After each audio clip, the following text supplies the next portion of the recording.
नमस्कार, मैं विजेंद्र सिंह शेखावत, साइंस गुरुकुल नारायणपुर से। बोर्ड परीक्षाओं में सफल होने वाले सभी विद्यार्थियों को मेरी तरफ से हार्दिक शुभकामनाएं। और मैं ये चाहूँगा कि ये सभी बच्चे निरंतर इसी प्रकार मेहनत करते रहें और इसी प्रकार अपने जीवन में आगे बढ़ते रहें। साथ ही ऐसे विद्यार्थी जिन्होंने किसी कारणवश अपने आशा अनुरूप परिणाम प्राप्त नहीं किया, यानी वो अपनी आशा के अनुरूप परीक्षा परिणाम प्राप्त करने में असक्षम रहे, उनको भी मैं ये कहना चाहूँगा कि आपको निराश होने की आवश्यकता नहीं है। आपने अपनी मेहनत की, आपने अपना कर्म किया, फल आपको कम प्राप्त हुआ तो इसमें आपको निराश नहीं होना है। आपने पिछले साल जो भी काम किया है, ये जो परिणाम जो आया है वो 1 साल का परिणाम है। आपने पिछले साल कम मेहनत की तो उसका परिणाम कम आया, जिसने अच्छी मेहनत की उसका परिणाम अच्छा आया। जिसके कम नंबर आए हैं उसको पिछले साल से शिक्षा लेनी है कि मैंने पिछले साल कहाँ कहाँ कमियां रखी हैं, मैं आगे उन कमियों को सुधारूंगा और आगे मैं भी अच्छे अंक प्राप्त करूंगा। कुछ ऐसे विद्यार्थी भी हैं जिन्होंने परीक्षा में अच्छा परफॉर्म किया था, मेहनत भी अच्छी की थी, लेकिन उनके नंबर कम आ गए। तो कभी कभी ऐसा होता है बच्चों कि जैसे आपने क्रिकेट मैच खेला है, क्रिकेट मैच में कई बार अच्छे जो बल्लेबाज होते हैं वो एम्पायर के गलत निर्णय का शिकार हो जाते हैं। एम्पायर की गलती के कारण उन्हें आउट होना पड़ता है। ठीक है, समझ गए होंगे आप मेरी बात। तो आपने अच्छी मेहनत की, कॉपी में अच्छा लिखा, लेकिन हो सकता है सामने वाले ने आपकी कॉपी पर ध्यान ही नहीं दिया, उन्होंने पढ़ा ही नहीं उसको, तो इसमें आपकी कोई गलती नहीं है। आपकी योग्यता पर आपको पूरा विश्वास होना चाहिए कि मैं योग्य हूँ और मैं अपने आप को आगे सिद्ध करूँगा। आपका काम केवल कर्म करना है। आपने कर्म किया, परिणाम आपके हाथ में नहीं है। जैसे गीता में कहा गया है, कर्मण्येवाधिकारस्ते मा फलेषु कदाचन मा कर्म फल हेतुर्भूर्मा ते संगोस्त्व कर्मणि। अर्थात हमारा अधिकार केवल कर्म करने का है, फल हमारे अधिकार में नहीं आता है। इसलिए हमें फल की चिंता नहीं करके कर्म करते रहना है। आपने कर्म किया, फल कैसा आया उसको आपको स्वीकार करना है और आपको यह दृढ़ निश्चय करना है कि आगे मैं और अच्छी मेहनत करके और अच्छा परिणाम प्राप्त करूंगा। प्रिय विद्यार्थियों, इस कोरोना काल में, कोरोना महामारी के कारण विद्यालय नहीं खुल पा रहे हैं और आगे भी अनिश्चितता की स्थिति बनी हुई है। ये कोई नहीं कह सकता, यहाँ तक कि गवर्नमेंट को भी ये नहीं पता है कि स्कूलें कब खुलेंगे। आप देख रहे हैं, पहले 15 दिन का लॉकडाउन हुआ, 1 अप्रैल में स्कूल खुलने वाली थी, फिर आया कि जुलाई में स्कूलें खुल जाएंगी, फिर अब अगस्त तक हो गया, आगे भी नहीं पता। अगर महामारी इसी तरह फैलती रही तो स्कूलें हो सकता है और आगे बढ़ जाए। लेकिन आपको नहीं बैठना है, आपको अपनी पढ़ाई को निरंतर जारी रखना है। साइंस गुरुकुल नारायणपुर ने इस हेतु, ताकि आप अपनी पढ़ाई को निरंतर जारी रख सकें, आपकी पढ़ाई में किसी प्रकार की बाधा नहीं आए, ऑनलाइन क्लासेज की व्यवस्था की है। इन क्लासेज का आपको पूरा लाभ उठाना है और अपनी पढ़ाई को निरंतर जारी रखना है।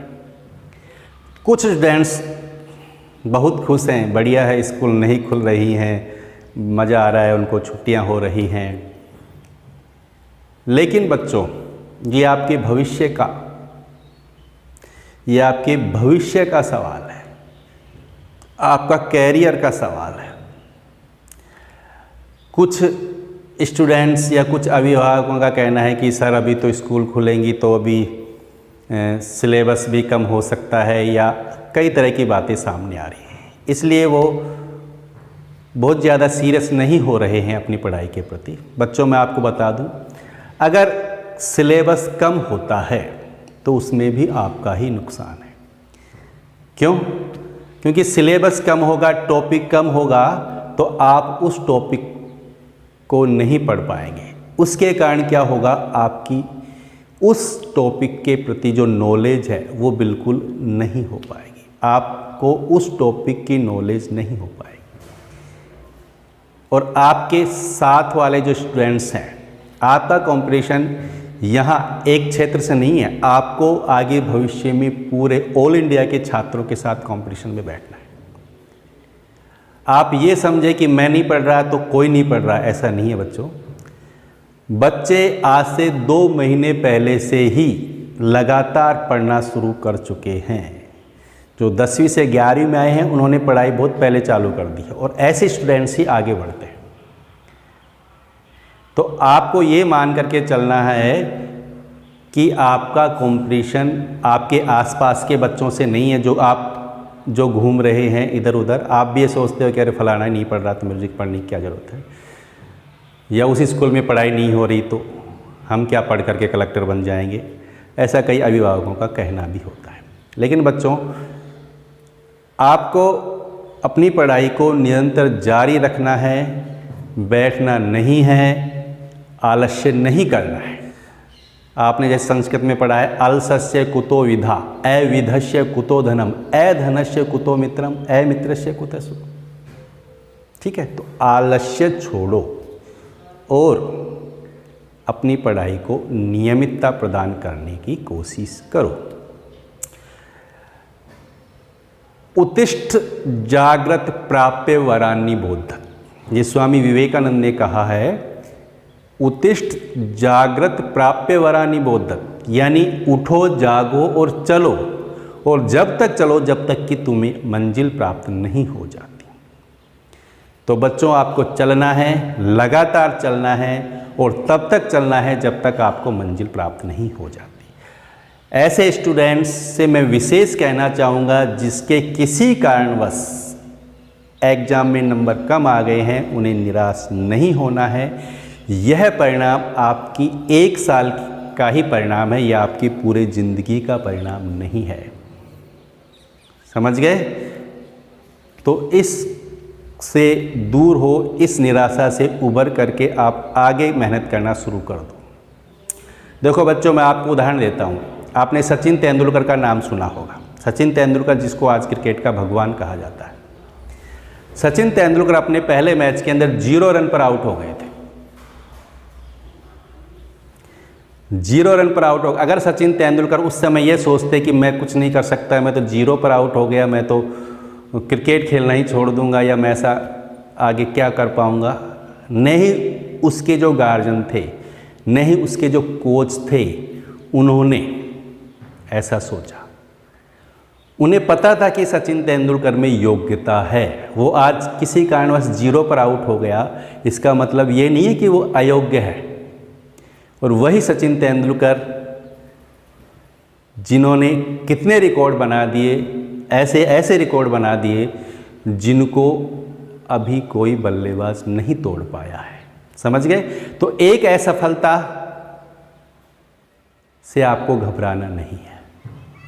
हो सकता है ये असफलता ही आगे आने वाली सफलताओं का द्वार खोल दे। ठीक है? तो ध्यान रखेंगे, लगातार पढ़ेंगे, पढ़ते रहेंगे, और तब तक पढ़ेंगे जब तक हमें मंजिल प्राप्त नहीं हो जाती। साइंस गुरुकुल नारायणपुर का इसमें आपके लिए जो भी सहयोग होगा वो किया जाएगा। साइंस गुरुकुल नारायणपुर के द्वारा ऑनलाइन क्लासेज की व्यवस्था की जा चुकी है या की जा रही है। हमने 10वीं 12वीं की ऑनलाइन क्लासेज बहुत पहले शुरू कर दी थी, जब लॉकडाउन लगा था, उसके लगभग 15 से 20 दिन के बाद। और 11वीं की क्लासेज हम मंडे से शुरू करने जा रहे हैं। मंडे से 11वीं क्लासेज शुरू करने जा रहे हैं। आपको उन क्लासेज का पूरा फ़ायदा उठाना है। ठीक है? धन्यवाद, नमस्कार।